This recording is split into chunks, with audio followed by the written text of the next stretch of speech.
Smart കിച്ചണിലേക്ക് എല്ലാവർക്കും സ്വാഗതം. ഇന്നത്തെ റെസിപ്പി നല്ല അടിപൊളി ടേസ്റ്റിലുള്ള ഒരു ഫിഷ് ഫ്രൈ ആണ്. ഫ്രണ്ട്സ്, നിങ്ങൾക്ക് എല്ലാവർക്കും സുഖം തന്നെ എന്ന് കരുതുന്നു. ഞാനും സുഖമായിട്ടിരിക്കുന്നു. വീഡിയോ കാണുന്നവരിൽ ആരെങ്കിലും സബ്സ്ക്രൈബ് ചെയ്യാതെ കാണുന്നുണ്ടെങ്കിൽ ഒന്ന് സബ്സ്ക്രൈബ് ചെയ്ത് സപ്പോർട്ടും കൂടി ചെയ്യണേ. 3/4 കിലോ തൂക്കം വരുന്ന മീനെ വെട്ടി തൊലിയെല്ലാം കളഞ്ഞ് ക്ലീനാക്കി എടുത്തിട്ടുണ്ട്.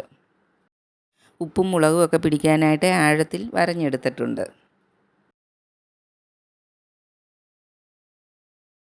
മീനിൽ തേച്ച് പിടിപ്പിക്കാനായിട്ട് ഒരു മസാല റെഡിയാക്കാം. മിക്സിയുടെ ചെറിയ ജാറിലേക്ക് 5-6 കഷ്ണം ചെറിയ ഉള്ളിയും 4 വെളുത്തുള്ളി അല്ലിയും ഒരു ചെറിയ കഷ്ണം ഇഞ്ചി അരിഞ്ഞതും കുറച്ച് കറിവേപ്പിലയും ചേർത്ത് കൊടുക്കാം.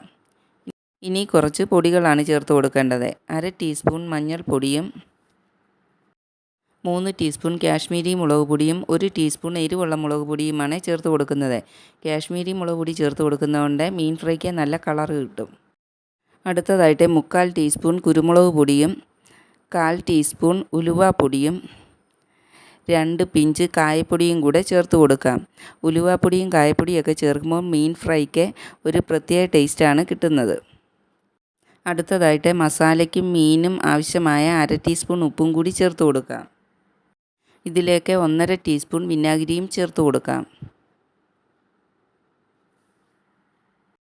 ഇനി ഈ പൊടികളെല്ലാം ഒന്ന് അരച്ചെടുക്കുന്നതിനാവശ്യമായ കുറച്ച് വെള്ളം കൂടി ചേർത്ത് കൊടുക്കാം.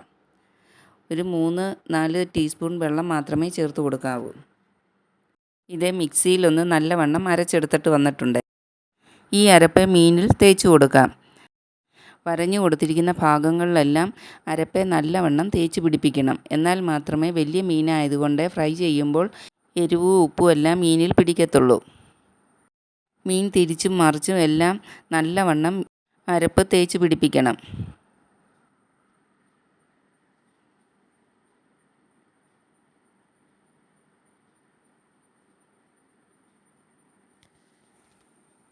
മീനിൽ അരപ്പെല്ലാം പിടിക്കുന്നതിന് വേണ്ടി ഒരു അരമണിക്കൂർ റെസ്റ്റ് ചെയ്യാനായിട്ട് അടച്ചു വെക്കാം. ഒരു പാൻ അടുപ്പിൽ വെച്ച് ചൂടാകുമ്പോൾ അതിലേക്ക് കുറച്ച് വെളിച്ചെണ്ണ ഒഴിച്ചു കൊടുക്കാം. എണ്ണ ചൂടായി കഴിയുമ്പോൾ അതിലേക്ക് മീൻ ഇട്ട് കൊടുക്കാം.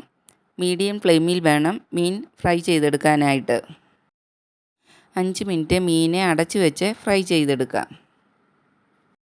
5 മിനിറ്റ് ആകുമ്പോഴൊന്ന് തുറന്ന് നോക്കാം. ഇനി മീൻ തിരിച്ചിട്ട് കൊടുക്കാം. മീൻ പൊടിഞ്ഞു പോകാതെ ശ്രദ്ധിച്ച് വേണം തിരിച്ചിട്ട് കൊടുക്കാനായിട്ട്. ഇപ്പോൾ ഒരു വശം നല്ലവണ്ണം ഫ്രൈ ആയി വന്നിട്ടുണ്ട്. മീൻ തിരിച്ചിട്ടതിന് ശേഷം കുറച്ച് കറിവേപ്പിലയും 3-4 പച്ചമുളക് നെടുകെ പിളർന്നതും കൂടെ ഇട്ട് കൊടുക്കാം. കറിവേപ്പിലയുടെയും പച്ചമുളകിൻ്റെയൊക്കെ ഫ്ലേവർ മീനിന് നല്ല ടേസ്റ്റ് നൽകും. മാത്രമല്ല ഫ്രൈ ആയി കിട്ടുന്ന പച്ചമുളക് ചോറിൻ്റെ കൂട്ടത്തിൽ കഴിക്കാൻ നല്ല ടേസ്റ്റുമാണ്. 3-4 മിനിറ്റിന് ശേഷം മീനിൻ്റെ മറുവശവും ഫ്രൈ ആയി കിട്ടും. അടപ്പ് മാറ്റി മീൻ ഫ്രൈ ഒരു സെർവിങ് പ്ലേറ്റിലോട്ട് മാറ്റാം.